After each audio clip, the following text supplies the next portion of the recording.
What's good, ladies and gentlemen of YouTube? JDaisy here with the JDaisy Gaming channel here.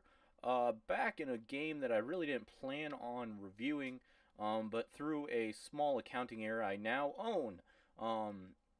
This is Halo Wars 2. I had reviewed the beta when it was in beta over probably almost a year ago. If you're a Microsoft fanboy or anything like that, you might want to leave because I'm kind of peeved at this game. This isn't going to be my most cheerful review. The game is decent. It's good in certain modes, and the other modes really suck. If it was just purely a campaign single player game, I'd probably be reviewing this pretty goodly. Goodly? Good. Well, I'd be reviewing it pretty well. But it's the online portion and the Microsoft Store portion that really kind of really get under my skin. As you know, if you're a PC player, a lot of games you can buy on the Microsoft Store. Microsoft is kind of leading the market in being able to buy games on both Xbox and in the Microsoft Store. So a lot of their titles you can buy, like Sea of Thieves, Forza, this, and a couple others you can buy on both Xbox and on PC. Otherwise, they would never be available on PC. The original version of this is available on PC, and I do own it. And I did go back and play it a little bit.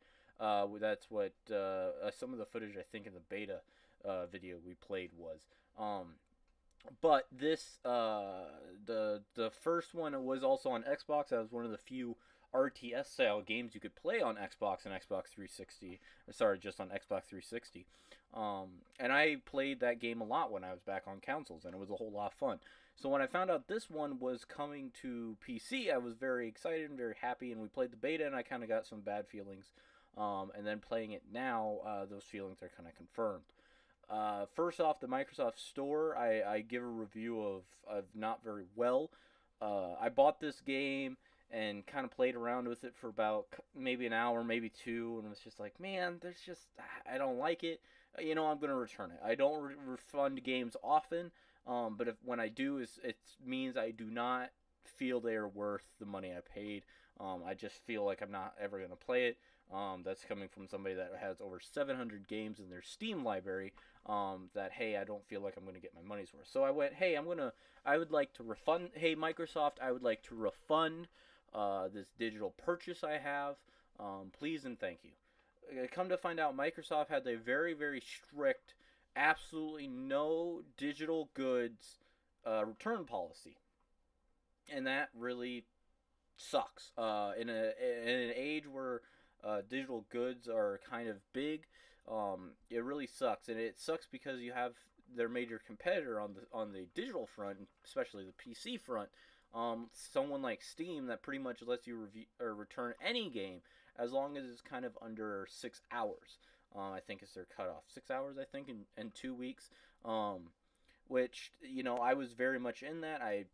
Like I said, played 2 hours, maybe the second night I had it, and I was just wanting to get rid of it. And so that sucks, and that's kind of one of the reasons we're doing this video, is because I'm like, well, shit, I'm stuck with this. I gotta at least review it, make it worth the while.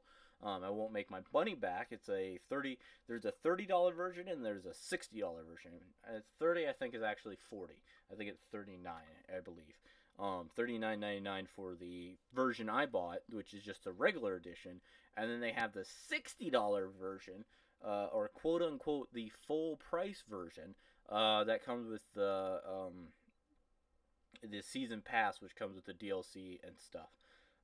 Which kind of brings us to the other reason I really don't like this game, and I kind of saw where it was heading in the beta, and sure as heck, we're there now. Like I said, if it had just the campaign and the skirmish mode, I'd be happy. I'd be done. At $40 even, I'd be happy. 60, that's a pretty high price, but at 40, if it was 40, and hey, here's your skirmish and your campaign in the Halo universe, you can play it on consoles. Awesome. I'm in. I'm full in. 100% in. Even though it's a PC game, and you could argue that the whole controversy comes from this blitz mode. Kind of, I would call it the cornerstone of the multiplayer aspect, kind of the cornerstone of the game, if you will. And that could be argued, because not necessarily. But if you were to divide the game into 3 versions, that is a solid third of the game, is this Blitz mode. That's definite. You got the campaign, you got the skirmish mode, and you got this Blitz. And Blitz is what we reviewed back in the beta. The first little bit of this video is that Blitz mode. Now we're kind of into the skirmish mode. I probably should have flipped those around, but here we are. So the reason I have a problem with it, and I can imagine is probably a big reason a lot of people aren't really playing this game, is it is very, very, very badly microtransaction. It is nickeled and dimed to hell. First off, to give you a general gist of what the game is. You get energy points. You spend those points on units from a predetermined deck. That deck is then shuffled, and you get 4 options, and you have to buy those units with that energy. You don't necessarily build a base. You're trying to capture points for a set number of units. The low-level unit will cost 10 energy points. You get 10 energy points for blowing this up. You buy that card, it replaces it with another from a deck that you have chosen. You get more cards by opening more decks. You get decks from either leveling up, I assume, or by buying them, microtransactions. And the microtransactions is a very hefty price for microtransactions, I would even say, especially for microtransactions. But before you even get to the game, you have to pick your leader. The leader gives you special abilities, gives you access to special units, gives you certain aspect to the game, and you get access to, I believe, 6 natural leaders, 6 leaders, maybe a few more, but the rest are all locked behind. You have to buy them. You have to buy our DLC. You have to buy each of these characters for, I think, anywhere from $3 to $10 from what I looked at on the Microsoft Store. Sorry I don't have all this, on paper and researched and everything. I'm kind of playing around with the numbers. But that's just because I'm pretty mad at this. And that's why we're doing this video. So you have to buy those leaders. First thing, it's like, okay, that sucks. You put content in front of me and I can't touch it. That always sucks. It's like a fighting game where they put a certain character behind a paywall and you can't touch it. At least give me the decency of blacking it out. Don't make me stare at it when I'm trying to pick my characters. That sucks. That really sucks. On top of it, your cards that you get are very basic. They're the very kind of basic cards. Of course they are. Of course they're the basic cards. But to get more cards, you have to buy them, right? Or if it was a good microtransaction game, quote-unquote good microtransactions, there's no such thing as a good microtransaction. There's only better microtransactions. Microtransactions are arguably the worst thing that has happened to gaming in a very, very long time. But let's just focus on the fact that let's go on a gradient scale of bad to worse. And the microtransactions in this game, if you want to buy cards, you either have to, I'm assuming, level up or buy them. Get cards, get more units, collect, move on. Get better units, fight. The problem with that is, the reason I keep saying allegedly, is because I played 2 matches of that Blitz. One, the matchmaking took at least 5 to 15 minutes to get me a match. 15 was when I stopped because when you hit play, it loads you into a 2v2 match, and the game could not find me 2 people to match with, or I guess it would be 3 people. Sorry. When I did one-on-one, which I had to go in and change, it did find me someone. And that's the wait, and that was one of the 2 matches I played against that guy again. He had a much better deck than me. That was very obvious. He was using much better units than me. That's not me complaining. That's just me pointing out the difference in unit caliber. So I played 2 rounds. I'm like, okay, played 2 rounds. There's an XP counter. I'm a gamer. I'm a seasoned gamer. I'm assuming I'll get XP. That'll fill up the level. Each level, you get a couple card packs, maybe a card pack. Move on in the world. All is right as rain in modern gaming. From those 2 matches, I earned 100 XP each. For each level is 1,000 XP, I believe, or close to that, which meant that after roughly 2 hours, I was 2/5 of the way there, 2/10 of the way there, 1/5 of the way there. And most of that time is in matchmaking. The game, admittedly, was very quick. It was a quick game. Once one person got the upper hand, it's your basic kind of MOBA. I guess would probably be the best thing to compare it to. Different lanes, trying to capture the points. Once he captured the points, pushed through, he pretty much rock'em sock'emed me. I was throwing everything I could get my hands on at him, and he was blowing through me with his much better units. Wiped the floor with me, just wiped the floor. For a while there, I was able to capture all the points, and he just obliterated me. It was admittedly kind of fun, kind of neat. But when I saw how little XP I got, for the hope that maybe I get some cards to get some better units on a very long journey, was very annoying. Every time you load the game, it reminds you, hey, you don't have the DLC. Hey, you don't have the DLC. Hey, you can buy the DLC. Hey, you want the DLC yet? So that really, really sucks. It's, in the age of microtransactions and dealing with them, you try and find the best ones. The GTA you could argue does it really well, as opposed to something like Star Wars Battlefront 2 when it came out does it really poorly, and is again doing it really poorly now that they're trying to implement it again. So the fact that for one of my more beloved childhood games, that's kind of heavy-handed, but a game I readily played a lot of to kind of go down that road. From a company that a lot of people don't like Microsoft. I've always had good relations with them. It kind of sucked. It kind of sucked. But how's the gameplay? The gameplay is all right. It's a RTS, very much made for consoles. On PC, it's very, very much kind of dumbed down. You can't really zoom out as far as I'd like. In fact, you can't even scroll out with the mouse wheel. I had to map it to my side buttons.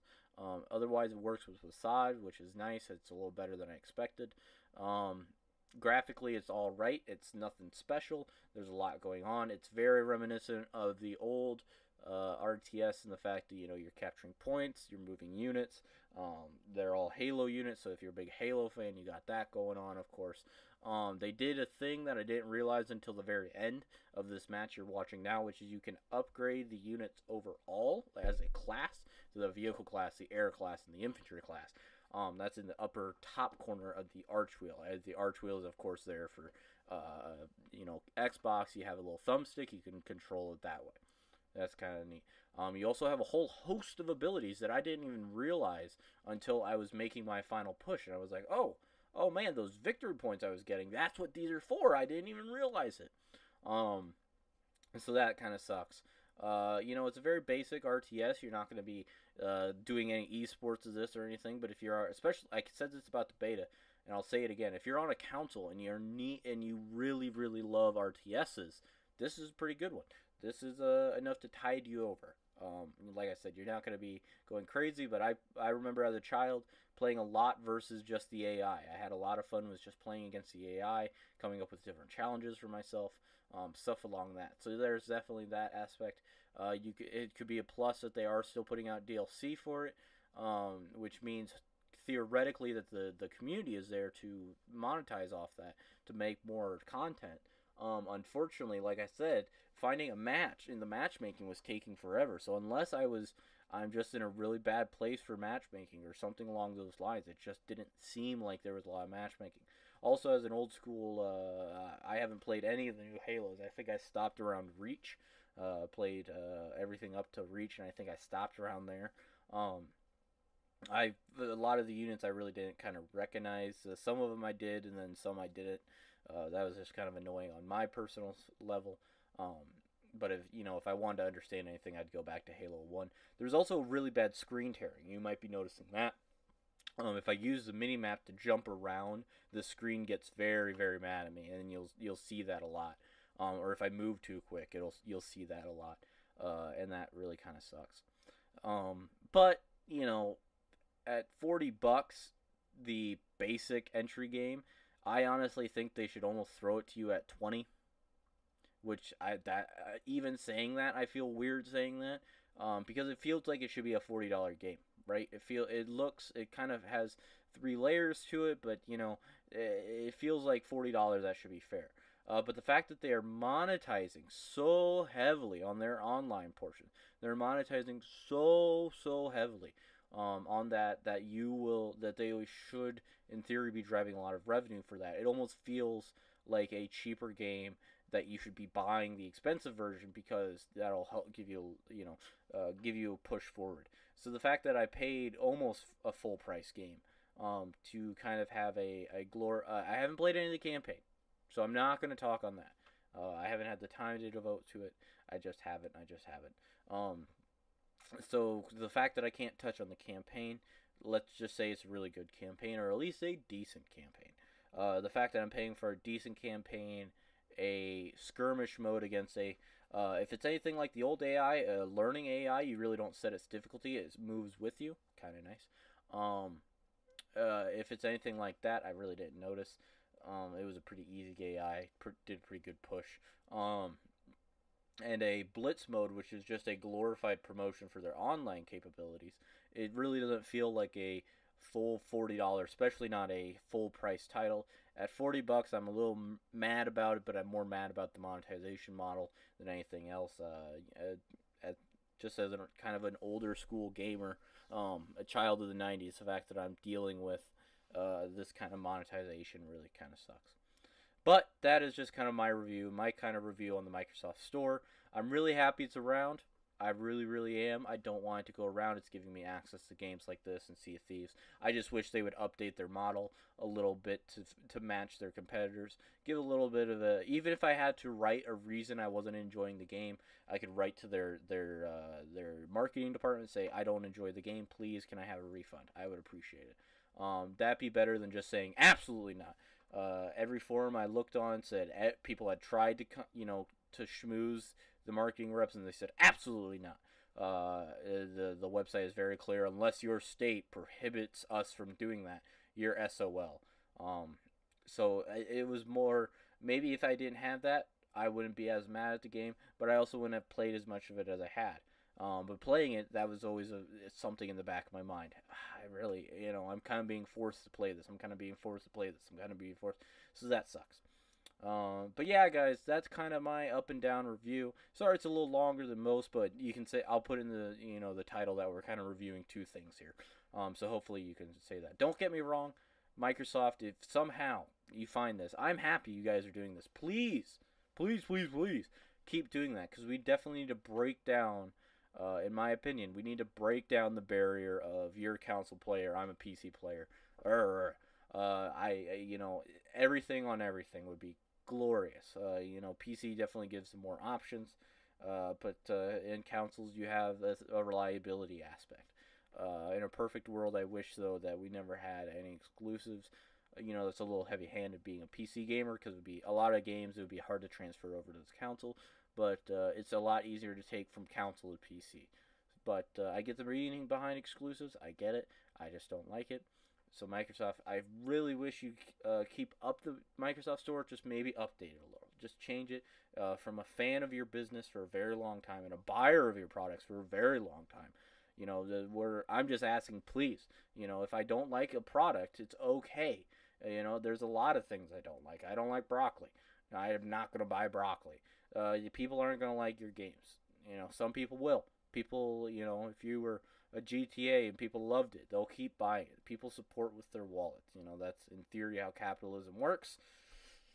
In this day and age, who fucking knows how it works? We vote with our facts and feelings, or we vote with feelings over facts. But that's a rant for a different video. Thank you again, everyone, for tuning in to this extra long video. Maybe we'll move this. This might take place of the rest of the videos this week, just because it's kind of longer. But thank you for tuning in. As always, that's just my opinion. We're all in this together. There will be an extra special video will be coming up very soon. There's some stuff in the works that I'm very, very excited to be producing and to be putting out. And I can't wait to share it with you guys. As always, we're all in this one together. I'll gladly see you in the next one.